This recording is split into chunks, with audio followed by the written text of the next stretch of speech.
Pues hoy tenemos el gusto de estar platicando. Está nuestro querido hermano Sugel Michelén y Kevin Halloran. Y un tema que vamos a discutir brevemente, no tenemos mucho tiempo, pero es un tema muy importante, que es el tema de la santificación. Y qué tan importante es la santificación, el proceso de santificación en la vida de un cristiano. Entonces, pues quisiéramos ver a la luz de la palabra de Dios cómo se ve este proceso de santificación en cuanto al pecado, que todavía tenemos esta lucha con el pecado y con la carne. ¿Qué es lo que se debería estar viendo en alguien que ha sido ya justificado por Dios? Siempre que se predica el Evangelio de Cristo con fidelidad, nos exponemos a ser acusados de ser antinomianos, o sea, a no tomar en cuenta la ley de Dios y la santidad, y ya el apóstol Pablo pasó por esa. En Romanos capítulo 6, luego de haber explicado la justificación por la fe, Pablo pregunta, ¿qué pues diremos? ¿Perseveraremos en el pecado para que la gracia abunde? Y él dice, en ninguna manera. Todo aquel que ha creído en Cristo ha muerto al pecado y ha resucitado a una vida nueva.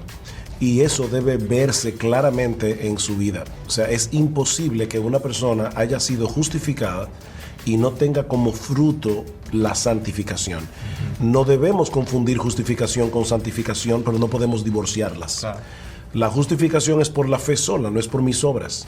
Es únicamente por medio de la fe. Pero todo aquel que ha sido justificado ha sido regenerado previamente antes de creer, y esa regeneración hace que este individuo ahora pueda tener nuevos afectos, pueda ir desarrollando un nuevo carácter conforme al carácter de nuestro Señor Jesucristo. Eso es básicamente lo que es santificación. Así que todo el que ha sido justificado está en un proceso de santificación luego de haber sido liberado de la esclavitud del pecado.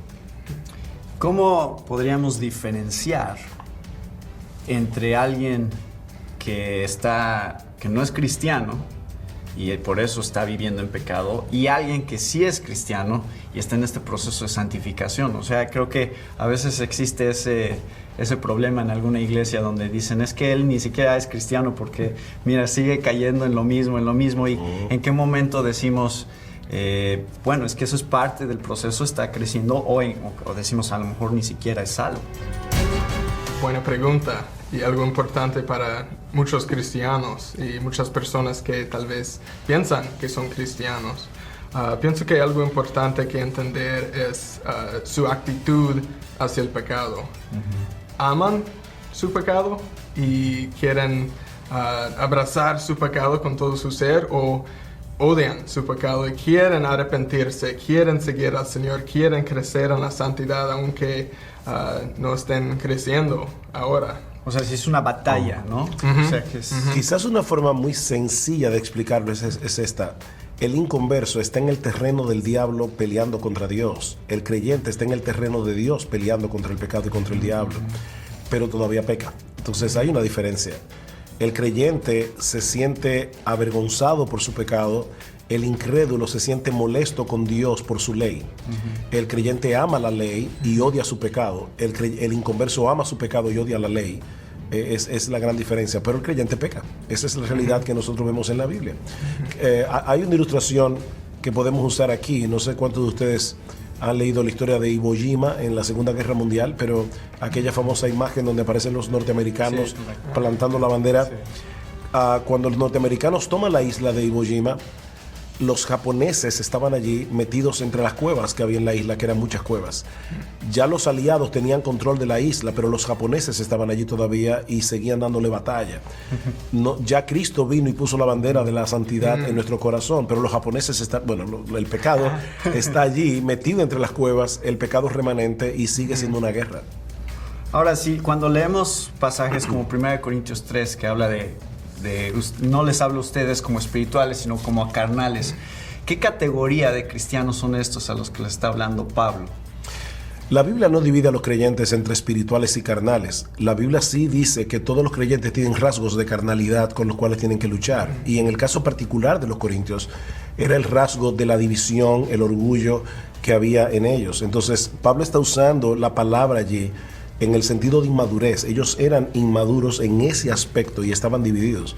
pero no es que hay un cristiano que es carnal, o sea que ya es salvo, pero todavía sigue esclavo del pecado. Como si Dios nos diera dos opciones, ¿no? Exacto. A ver, ¿qué quieres ser, cristiano carnal o cristiano espiritual?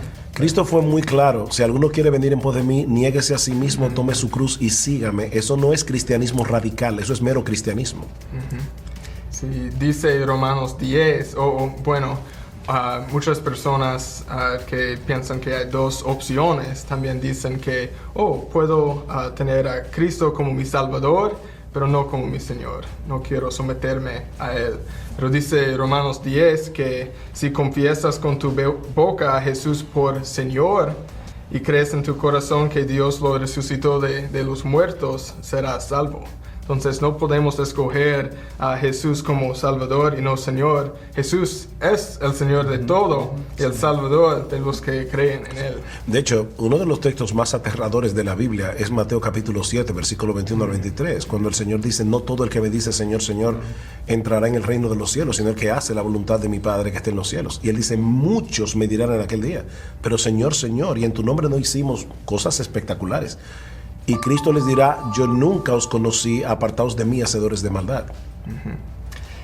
¿Qué hacemos en la iglesia cuando hay alguien que está cayendo en pecado, o sea, sigue en pecado y aparentemente no se está arrepintiendo de ese pecado? O sea, ¿cómo lidiamos con ese tipo de personas dentro de la iglesia? La Biblia habla de la disciplina eclesiástica, y la disciplina eclesiástica tiene varios frutos que debe dar, varios propósitos. Uno de ellos es purificar la iglesia, pero otro de los propósitos es precisamente ayudar a los individuos a darse cuenta si son verdaderos cristianos o no. Entonces la iglesia debe aplicar la disciplina eclesiástica y puede llegar inclusive a excomulgar a una persona que viva en pecado regularmente y no se arrepiente. Puede ser que sea un creyente en una muy mala condición espiritual, pero la iglesia tiene que aplicar la disciplina y aún esperar en el Señor que la aplicación de la disciplina ayude a este individuo a definir lo que él realmente es delante de Dios. Entonces, como conclusión, vemos que todo cristiano tiene una lucha con el pecado, pero tiene que ser una lucha, tiene que ser una batalla. No puedes decir, bueno, es que ni modo, así soy y así sigo, así seguiré. Y por el otro lado también la iglesia tiene que enfatizar suficiente el tema de la santificación en la congregación para constantemente examinarnos a nosotros mismos, ver la obra que Dios está haciendo en nosotros y hacia dónde vamos, que es ser y más como Jesucristo en nuestras vidas como cristianos. Claro. Debemos recordar que la santificación tiene 3 etapas. La santificación inicial, cuando nosotros somos liberados de la esclavitud del pecado; la santificación progresiva, el crecimiento del creyente en santidad; y la santificación final, cuando seamos glorificados y ya seamos perfectamente santos. Esa perfección nunca será lograda aquí, pero todo creyente debe estar en ese proceso de crecimiento. Hacia allá vamos. Pues muchas gracias. Gracias, Kevin. Gracias, Sujel. Hasta aquí. Qué buena pregunta. Este programa es otra producción de Radio Eternidad.